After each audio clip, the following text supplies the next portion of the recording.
Hello friends, मैं doctor Shikha Agrawal government BYT PG college Durg के department of economics में कार्यरत हूँ।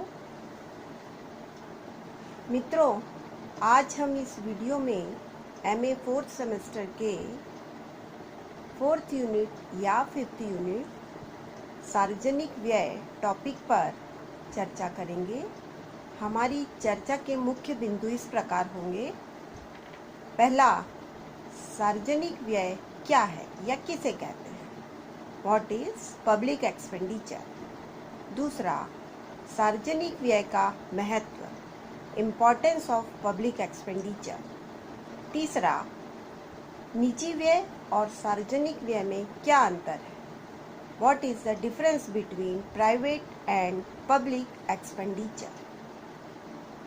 चौथा, सार्वजनिक व्यय में वृद्धि के कारण भारत में भी और छत्तीसगढ़ में भी। और पांचवा और अंतिम बिंदु, योजनागत सार्वजनिक व्यय और गैर योजनागत सार्वजनिक व्यय छत्तीसगढ़ राज्य के विशेष संदर्भ में।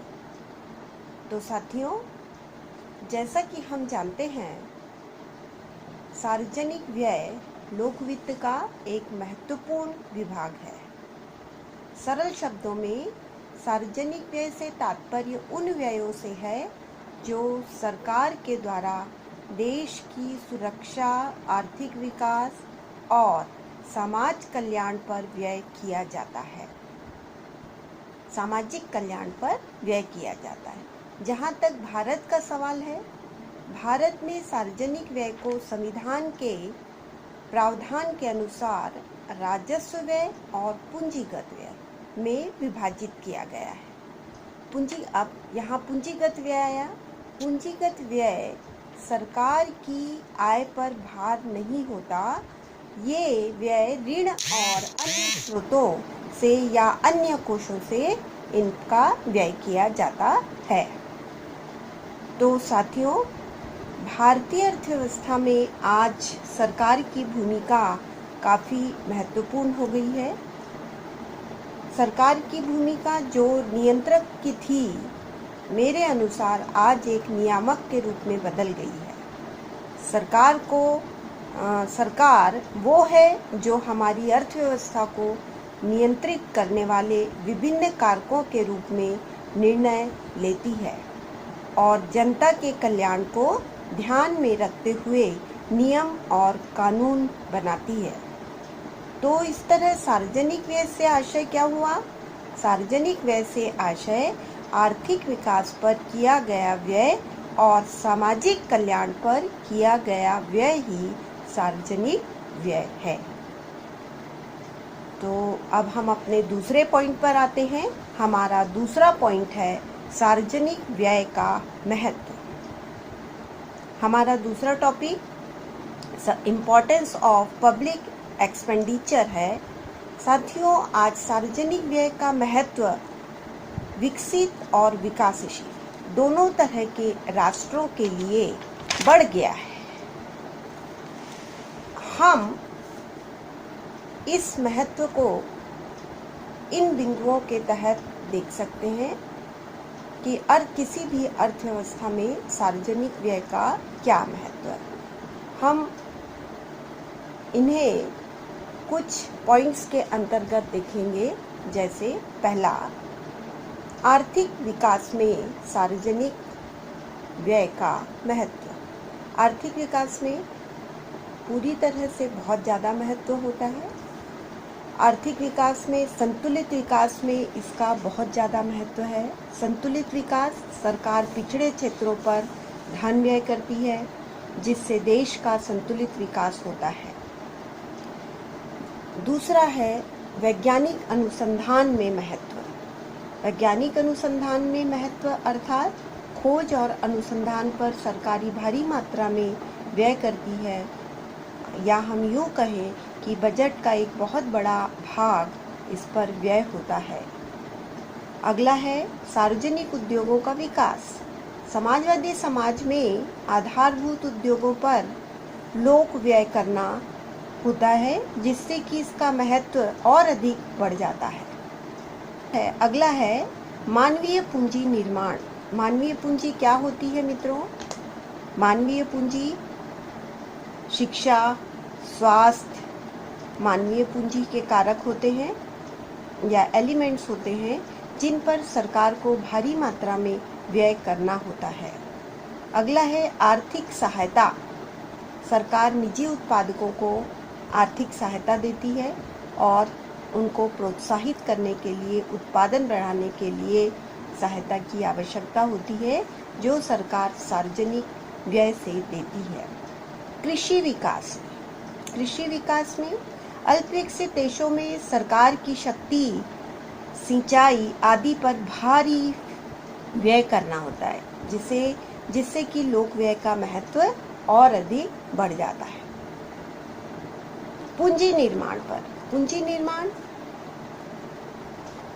आर्थिक संरचना के निर्माण का आर्थिक विकास में बहुत अधिक महत्व होता है। पूंजी निर्माण का आर्थिक संरचना के निर्माण का आर्थिक विकास में बहुत महत्व है, जिससे कि हमारा सार्वजनिक व्यय का महत्व और अधिक बढ़ जाता है। आर्थिक स्थायित्व में महत्व। आर्थिक स्थायित्व समय समय पर मंदी की स्थिति और तेजी काल की स्थिति आती है, जिसको नियमन और नियंत्रण करने का कार्य सरकार करती है। आप देखेंगे अभी साथियों, कोरोना वायरस के चलते विश्वव्यापी मंदी की जैसी स्थिति हो गई है। इससे निपटने के लिए सरकार की बहुत महत्वपूर्ण भूमिका होगी और सरकार को सार्वजनिक व्यय के माध्यम से इससे निपटना होगा। अगला पॉइंट हमारा आता है सामाजिक कल्याण में महत्व। सामाजिक कल्याण में महत्व। सामाजिक कार्य कौन से होते हैं? सामाजिक कार्य सरकार के लिए होते हैं आय व धन के वितरण की असमानताओं को कम करना, सामाजिक सुधार लाना। तो आय और वितरण की असमानताओं को कम करने के लिए सरकार टैक्स का सहारा लेती है और गरीबों पर कर मुक्त करती है या टैक्स लगाती है। गरीबों को सहायता प्रदान करती है। राजनीतिक क्षेत्र में महत्व। देश में आंतरिक शांति तथा व्यवस्था बनाए रखने के लिए राजनीतिक क्षेत्र में भी सार्वजनिक व्यय का विशेष महत्व है। उत्पादन में वृद्धि के लिए। उत्पादन में वृद्धि में इसका क्या महत्व है? सार्वजनिक व्यय द्वारा उत्पादन, वितरण आदि क्रियाएं बढ़ जाया करती हैं। अनेक कार्य सरकारी उपक्रम के अंतर्गत किए जाते हैं, जिनको कि हम प्राइवेट सेक्टर में नहीं करते।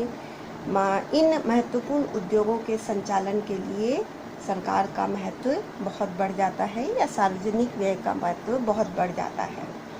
जैसे अस्त्र शस्त्रों का निर्माण है, वो प्राइवेट सेक्टर में नहीं दिया जा सकता। अंत में आता है उद्योगों में भारी मात्रा में विनियोजन किया जाता है। आर्थिक क्रियाओं में राज्य का हस्तक्षेप बहुत बढ़ता जा रहा है। प्राचीन समय में साथियों, सरकार उद्योगों में धन का विनियोजन नहीं करती थी, परंतु वर्तमान समय में मांग को देखते हुए भारी मात्रा में उद्योगों में भी विनियोजन किया जाता है। तो साथियों, हमने देखा कि सार्वजनिक व्यय का किसी भी देश की अर्थव्यवस्था में इन बिंदुओं के तहत काफ़ी महत्व होता है। हमारा अगला पॉइंट है difference between private and public expenditure. निजी और सार्वजनिक व्यय में क्या अंतर है? निजी व्यय क्या होता है मित्रों? निजी व्यय एक परिवार का व्यय या खुद का व्यय है और सार्वजनिक व्यय सरकार के द्वारा किया जाने वाला व्यय। तो आइए हम देखते हैं कि इसमें मुख्य अंतर क्या है।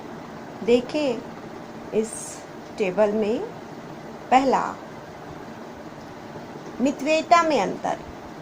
मितव्ययिता में अंतर, सार्वजनिक व्यय की अपेक्षा निजी व्यय में मितव्ययिता की ओर अधिक ध्यान दिया जाता है।